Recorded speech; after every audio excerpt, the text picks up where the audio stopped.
Ladies and gentlemen, boys and girls, welcome to the snacking podcast where everybody just can play other video games and eat all day. Cheesecake and coffee crisp. Coffee crisp? Would you just dry it out in the sun? It's all we had handy. Oh wait, I'm sorry. Are we recording something? When I had cheesecake, I zone out. Jesus Christ. It's taken these two jokers about 45 minutes to get out of other video games they started playing because one or the other was waiting for one or the other, and then they all had to go create 4-course meals and then come back. Whoa. It's a vicious cycle. Whoa. This is not a 4-course meal. It is for you, keto boy. No, it's really not. Some more calories than you're allowed in a whole week. No, keto doesn't limit your calories, just simply the card. I know. I make it. Masculinity. I doubt that, sir. You could eat steak all day on a keto diet. It totally you're doing is the good masculine. kind where you can still eat. Yeah, okay. What other kind is there for the keto? There's one where like you can't eat anything. That's not keto. I'm not sure what you were doing. And then there's one where you can still eat like all kinds of meat and stuff. Keto's pretty meat heavy, actually. I'd say I eat more meat now than I did before. The meat. You heard it here, folks. Here first, folks. Mike puts a lot of meat in his mouth. Mm-hmm. Let your mind wander on that. Hot and salty. Anyways, whoa. We're here doing the upper class Academy Enduro round from RaceRoom GP. There is your starting grid, although there is one car missing. Someone didn't get a lap time in, I guess.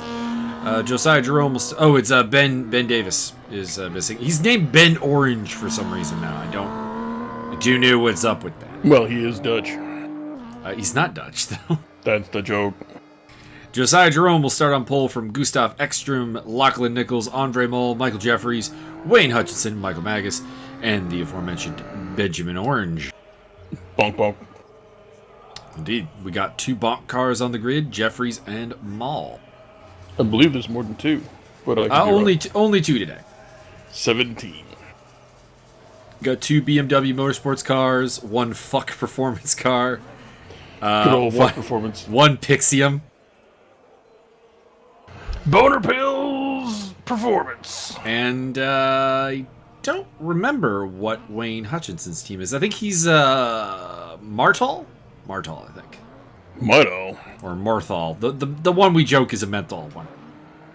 Marthol from Skyrim? Perhaps. We're waiting. There we are. Everyone is on the grid. 8 cars for our pleasure today. We got red lights. Bonk, bonk. And we're good to go. Here we go into the first corner. Josiah Jerome getting a good launch. He is in the lead ahead of Gustav Ekstrom and everyone's favorite bumper stealer, Lachlan Nickel. That's Gunsucker. Andre Moll. Ben Davis is actually already up into 5th position, or Ben Orange. I'm not sure what we're going to call him. Michael Magas has slipped to the back of the pack, but it looks like Wayne Hutchinson may have had a moment. He's down to 2nd position. I will say that turn 1 looked better. Indeed. Well, this is a pretty solid group of guys. The upper class has really become home to drivers who are pretty damn close to being complete products. Ready to race with regular people. Benjamin Orange getting up into 4th place there over Andre Moll in the 2nd of the bonk cars. Or Borange, as we would call him. Borange, there we go. Solid. Good. You start your morning off right with some slices of Borange and a bowl of borage.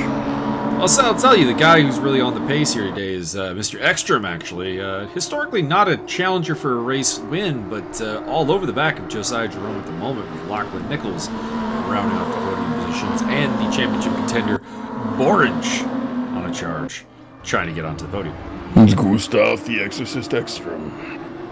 And Gustav actually slid a little bit upside Josiah Jerome there, couldn't get through, and it's opened the door for Lachlan Nichols to possibly come on the attack.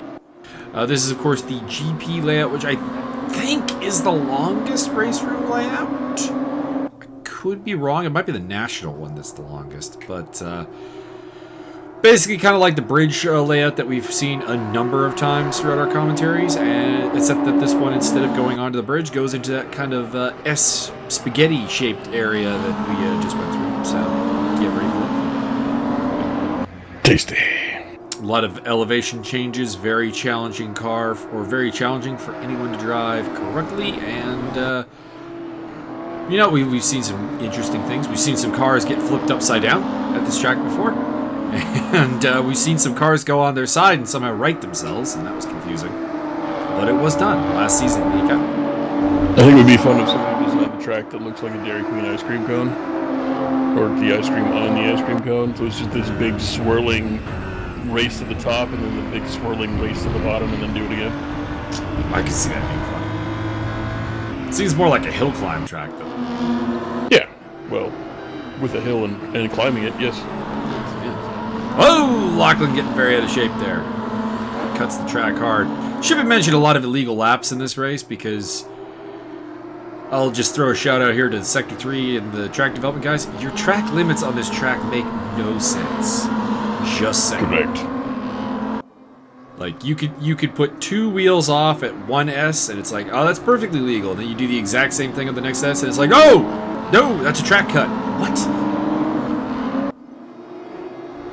I believe it was probably designed by somebody with their hair on too tight. I mean, could be correct. Everyone is sticking more or less together. You can see actually everyone's still in the same shot, so the race pace is pretty close. I think the difference between pole and last place is only like 1.2 seconds, so everyone's pretty tight. Which means we have the maximum effect if any chaos happens. Absolutely. Which I enjoy. Still, Jerome leading from Ekstrom, or Borange, who's gotten past Lachlan Nichols for 3rd place. Andre Mall and Michael Jeffrey. Maybe I've only been catching the 101 races, but has Ekstrom been here the whole season? He's, nope. I think, only been in 2 rounds. Oh, okay. He signed out for a couple because he was a little bit busy and he was a late jumper. Gotcha. Listen, I didn't recognize him, but he's putting up a good fight against Josiah, so I was surprised. He's right between the 2 championship contenders, Jerome and Borch. If anybody named Gustav would have shown up for a number of races, I definitely would have made note. Yeah, Byron would have been all over that. I would have given him, I might have, instead of Gustav the Exorcist Ekstrom, he might have become Goostep Gustav Ekstrom. But I mean, that's not totally cool, and I don't know him that well, so, or at all, really. It looks like there's a good battle going on for 5th right now between Mike Jeffries and Andre Mall. We're not getting a first-hand account of that. Mall currently hanging on to the position. That's a battle of the 2 Bonk teammates. Bonk, bonk. I believe we're going to have to put like 12 points on everybody's license. No one has a valid registration on the back of their car, so that's a problem. Illegal car. And still still pretty much in the order we had into the first corner. Actually, I think the only difference being the charge of Benjamin Orange, who's up into 3rd position there in the Pixium Team Adrenaline Motorsports car. Shelling out those dick pills. Benjamin Lady Marmalade Orange. He's had a pretty easy time getting through the grid up until getting up to Ekstrom, so he's definitely got some pace. And it looks like we've had contact between Mall and Jeffries. They have dropped to the back of the pack. That's promoted Wayne Hutchinson and Mike Magas to the battle for 5th position. I asked this Canadian question yesterday of Mr. Hutchinson, but he did not respond. That is, does he refer to his home as the Wainery? I don't think he does. What about the Hutch? The Hutch is good. I like that. We have many fine grapes here at the Wainery.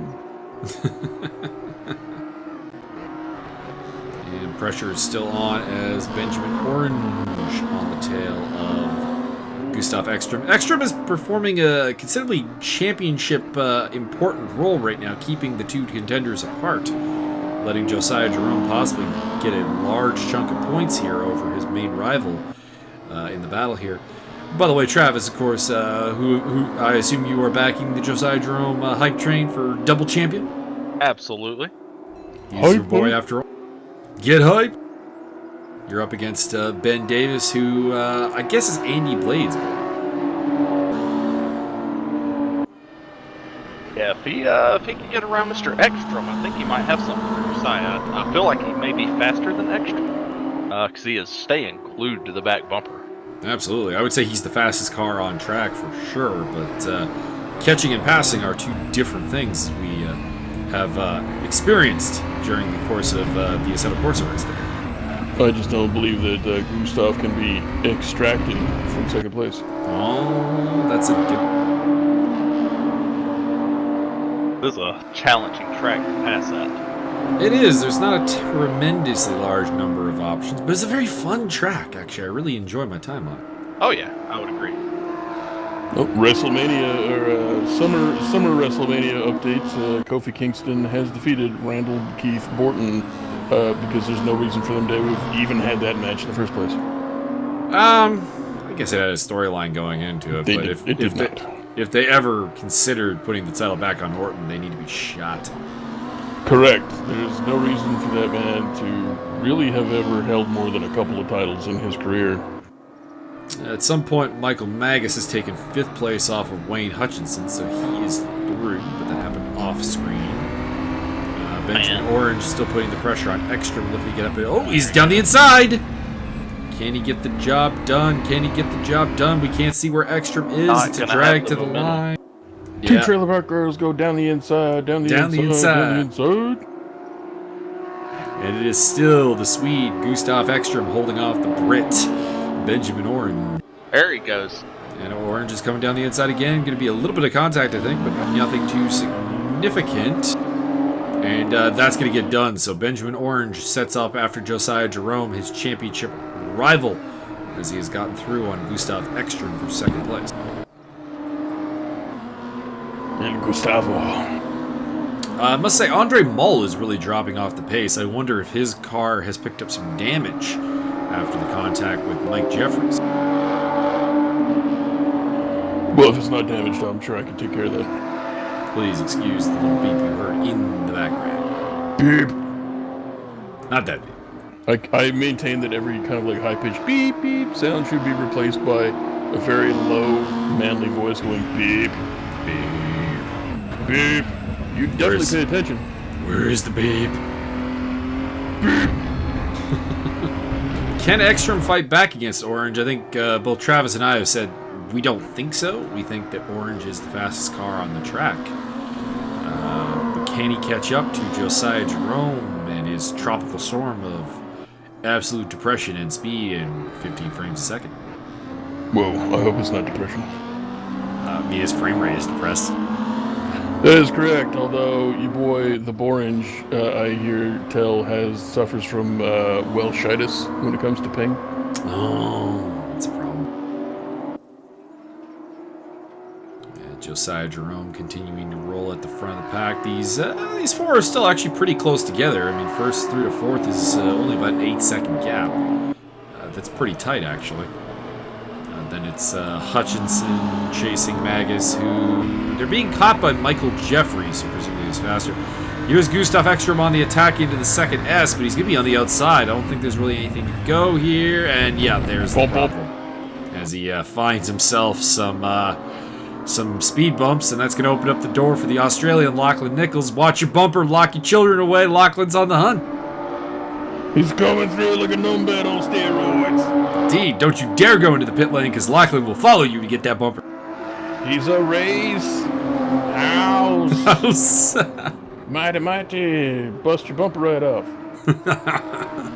That one just wrote itself. Pretty much.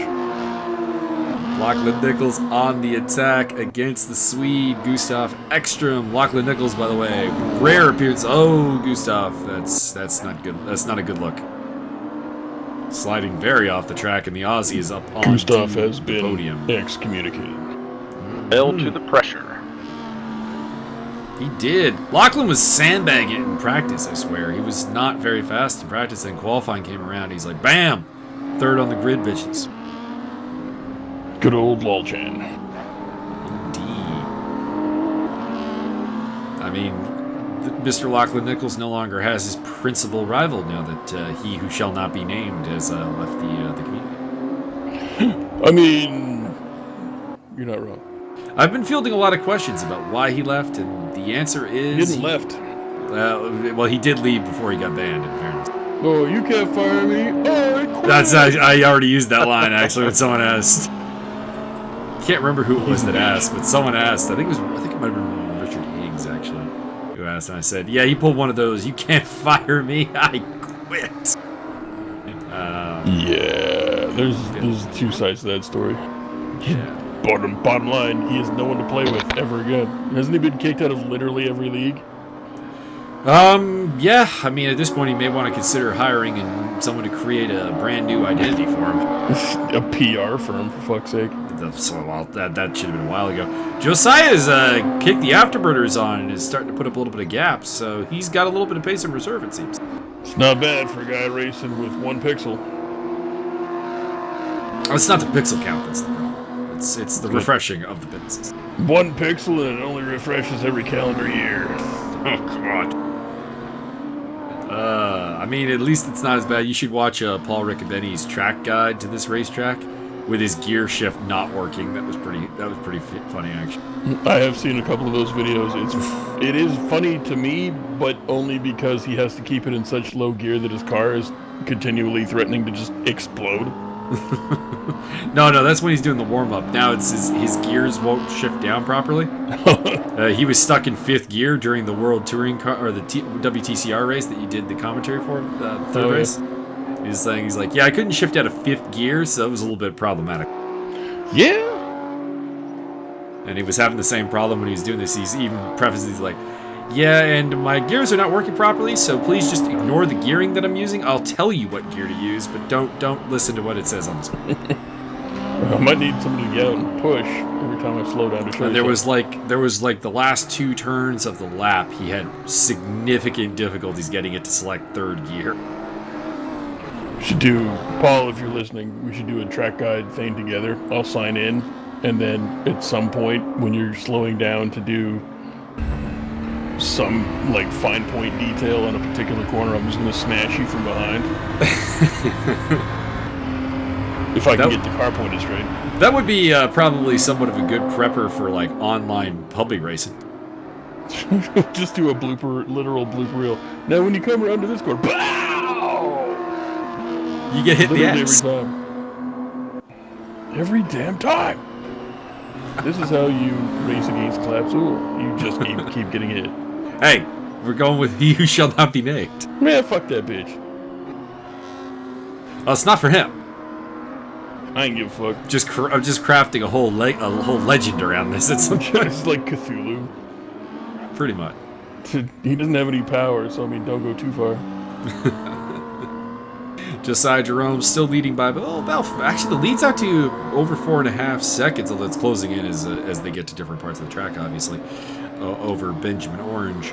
Lachlan Nichols still holding down 3rd ahead of Gustav Ekstrom. Mike Magas has got a little bit of a cushion back to Wayne Hutchinson, who is being tracked down by by Michael Jeffries. And then Andre Mall is very out the back end, struggling. I wonder... What would you say? I can share the details of the accident with Travis as it is under review by the stewards. Michael Jeffries got into the sort of back quarter panel of Andre's car. What would you suggest might have been damaged there that would explain the loss of pace for the Dutchman? I don't know, because these cars aren't very aero sensitive, so not at all. Any damage like to the body, I would think wouldn't make much of a difference. Spoilers are high enough, I would think an impact like that wouldn't affect them. So I'm not sure. All I can say is that he qualified very high, had really good pace in the qualifying, and he's historically a good racer, keeps up the pace very well, and definitely dropped off. So Andre, if you're watching this, give us a shout out. What went wrong with the car, or was it just the contact? I don't know. It threw off, threw out of groove, maybe? Yeah, it could be mental. I know that will have an effect on you. When I dumped, spoiler alert, well, not really, because it was live streamed, so you've already seen it. When I dumped Stoff Mill going into turn 1 this evening. I was gonna ask, so you guys were both driving gray cars, and we got an overhead heli shot of that, and I didn't know who hit who. I had no idea. Yeah, we didn't actually touch. I guess I had lag issues going on, similar to yesterday's race when it completely disconnected me.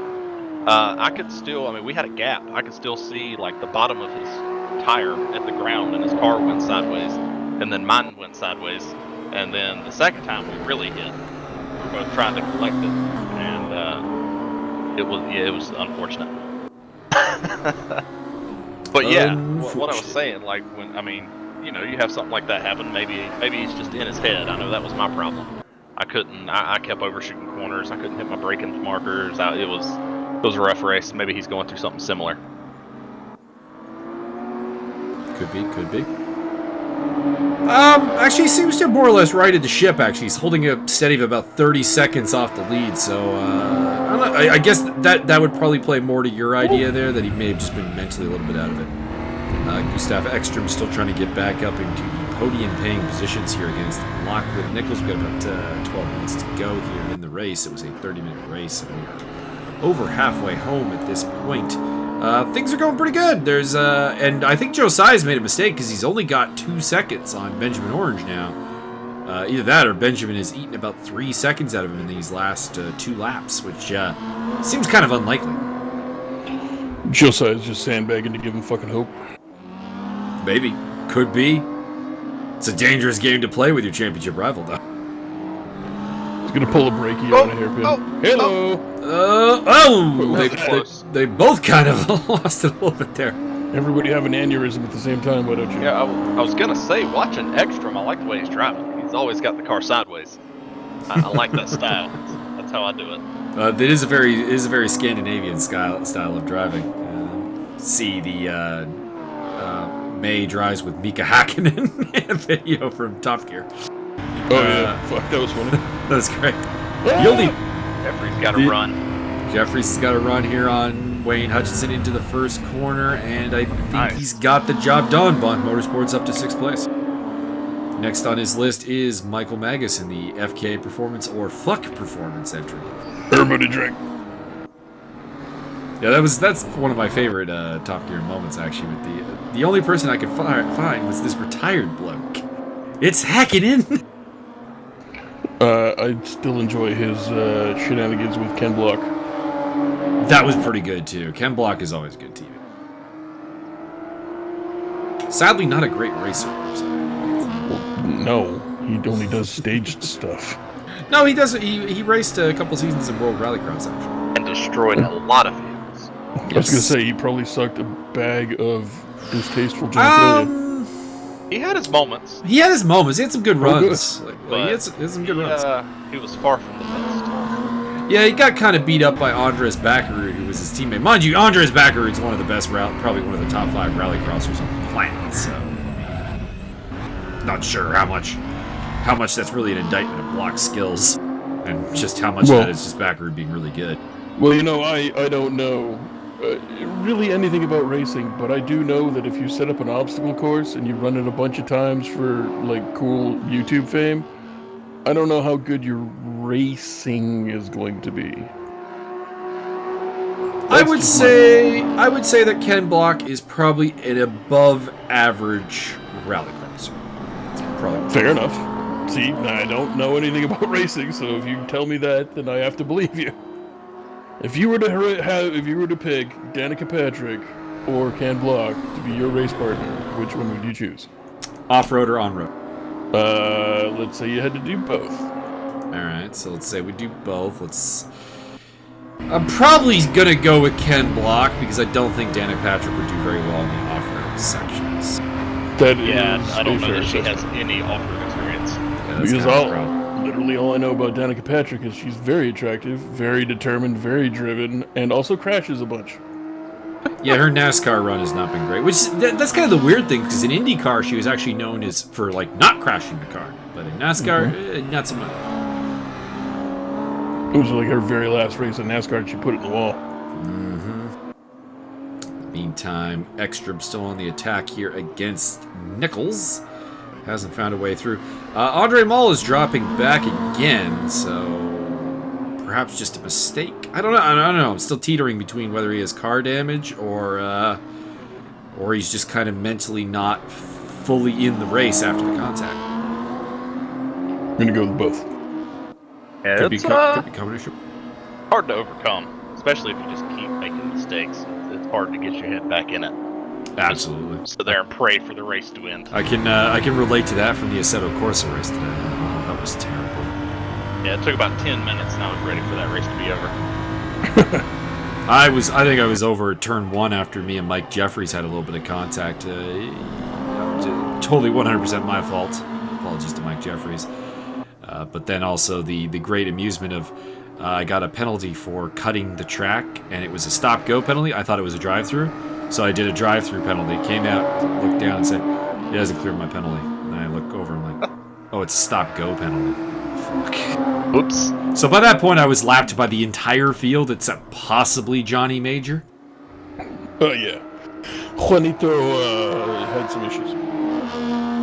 Yeah, he didn't turn his car on at the start. That's the primary issue. Yeah, that was the thing. I definitely noted that. So it was like, these two motherfuckers crashed out in the first corner, and Juanito still couldn't beat him around the first turn.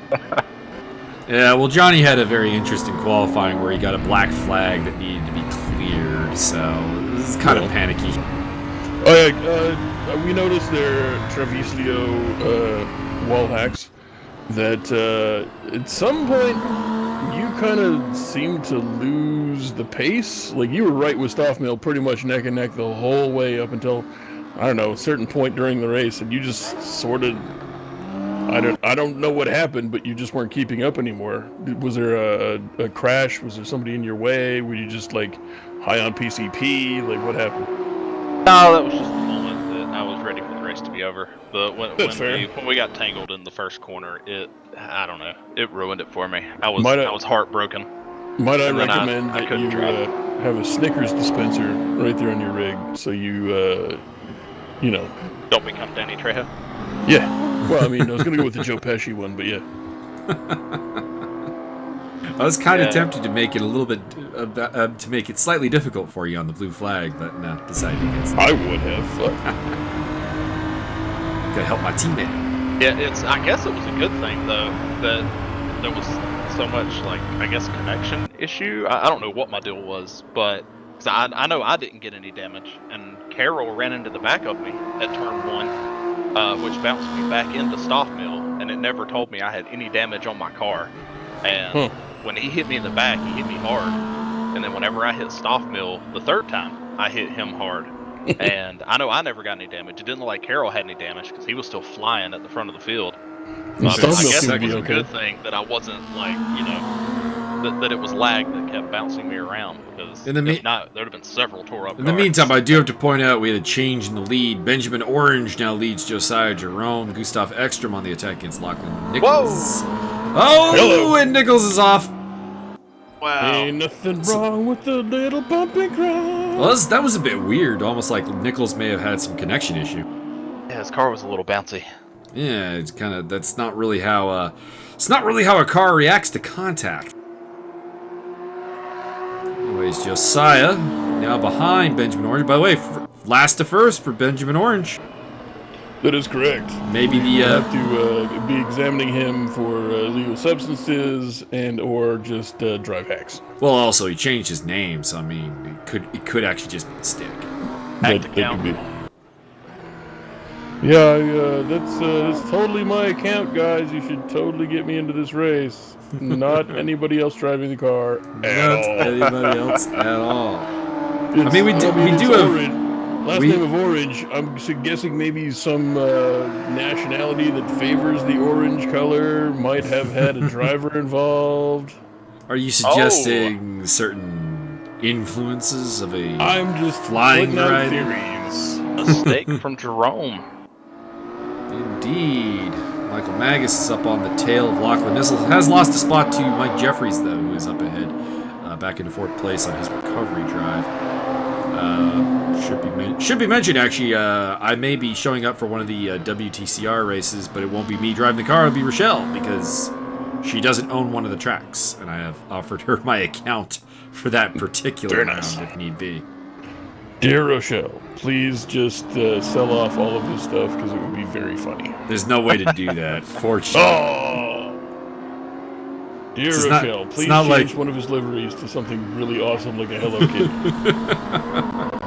That would involve pinkness. She's not very big on the pink.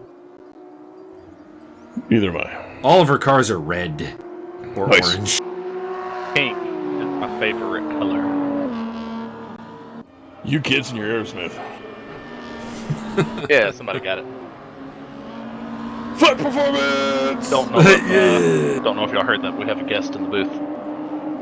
Yeah, what, my cat? Oh, no. Okay, it must not have picked up. I didn't hear it. Was it your daughter? We didn't hear anything. I thought you were going to have her put down. She... With extreme prejudice. It wouldn't take. It wouldn't take. There you go.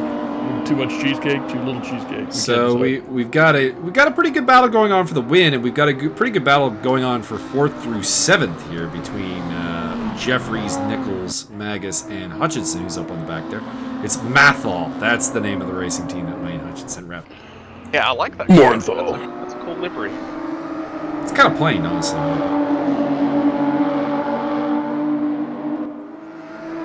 Use a race. Ow.